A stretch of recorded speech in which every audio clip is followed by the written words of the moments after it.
सोरभोग के साहापुर गांव की एक महिला के लापता होने की घटना ने पूरे इलाके में सनसनी फैला दी है। प्राप्त जानकारी के अनुसार सोरभोग के साहापुर गांव की निवासी सहारा खातून नाम की एक महिला 12 तारीख से लापता है। उनकी उम्र लगभग 40 वर्ष बताई गई है। बताया गया है कि वह घर से बाहर जाने की बात कहकर निकली थी और एक सप्ताह से अब तक वापस नहीं लौटी है। लापता होने के समय उन्होंने लाल रंग की साड़ी पहन रखी थी और उनका रंग गोरा है। परिजनों के अनुसार सहारा खातून मानसिक रूप से अस्वस्थ हैं और एक गंभीर बीमारी से पीड़ित भी हैं। चारों ओर तलाश करने के बावजूद अब तक उनका कोई सुराग नहीं मिल पाया है। परिजन अत्यंत चिंतित हैं और दुख के कारण रो रहे हैं। इस बीच सहारा खातून के परिवार ने सोरभोग थाने में लापता होने की शिकायत दर्ज करवाई है। यदि कोई सज्जन व्यक्ति सहारा खातून का पता लगाता है तो परिवार की ओर से अनुरोध किया गया है कि इस नंबर 93874734741 पर संपर्क करें।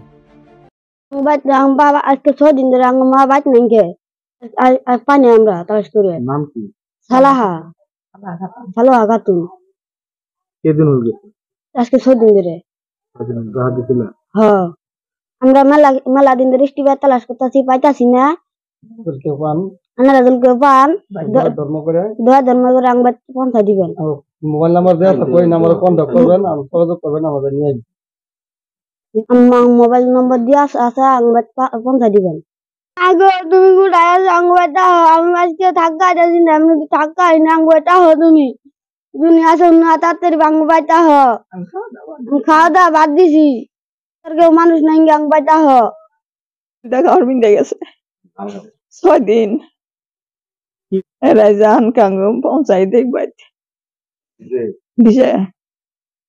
দিছে হাই আমার মেয়া ডাক বাইকে দেন নানা দায় ধর্ম করে আঙ্গুর গ্রাম শাহপুর সালাহা খাতুন বয়স 40 বছর গ্রাম শাহপুর ওয়ার্ড নম্বর 9 আজি প্রায় 1 সপ্তাহ হল ঘৰৰ পৰা হয়তো ক'ৰবাত যাং বুলি কৈ আজিলৈকে নিপাত্তা হৈ আছে। ইয়াৰ কাৰণে আমি হয়তো অসমৰ ৰাইজক অনুৰোধ জনাম যদি সালাহা খাতুনক ক'ৰবাত যদি লাগ পায় ক'ৰবাত যদি দেখা পায় হয়তো আমাৰ এই চেনেলৰ জৰিয়তে আমাৰ ফোন নম্বৰ থাকবো ফোন যোগে যাতে আপোনালোকে আমাৰ ঘৰত খবরটা দিয়ে ইয়ার কারণে আপোনালোকে নম্বরে অনুরোধ জানালো। যিমান হয়তো আত্মীয় স্বজন আছে বা কুরমার ঘর আছে সকলোতে খবর লোৱা হৈছে কোনো জায়গাতে নাই এখন দেখা পোৱা নাই। থানাত এফআইআৰ দিয়া হয়েছে হয়তো থানাৰ পৰাও এখন যোগাযোগ কৰিব বুলি কৈছে আৰু যদি আপোনালোকৰ কাবাৰ ওচৰত বা কাবাৰ সন্মুখত এইজন আমার ফোনটি যদি লাগ পায় হয়তো আমার ফোন নম্বর দিয়া থাকবো এই নম্বরে যোগাযোগ করিলে আমি খবর পাম।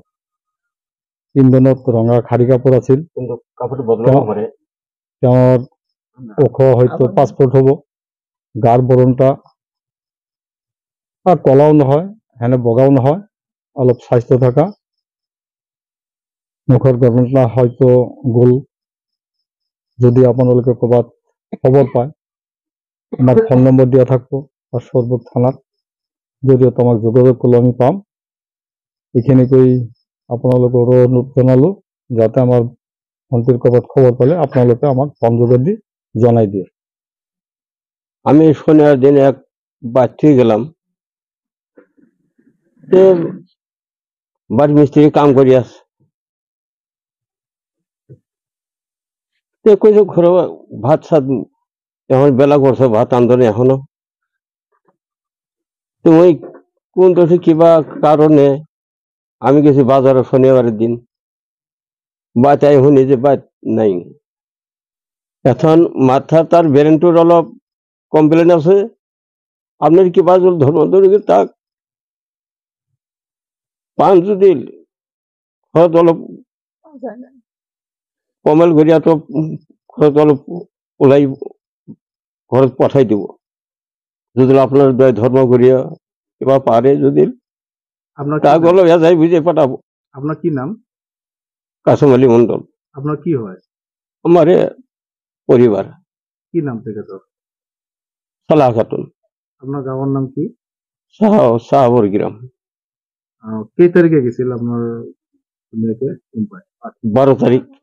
তাক ঘৰত কিবা যদি কাবাই যদি ক'ৰবাত যদি পাই যদি গালি ঘৰত আনি পঠাই দিব, খবৰটো দিব আৰু কি। এজাহাৰত দিছো ৰঙা কাপোৰ পরে অলপ ডিবেট আছে।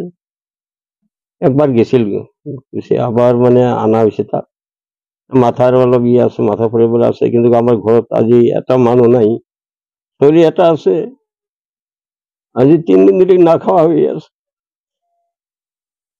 পাই যদি অলপ দয়া ধর্ম করি ওলাই দেব। सोरभोग से रमेश तालुकदार की रिपोर्ट।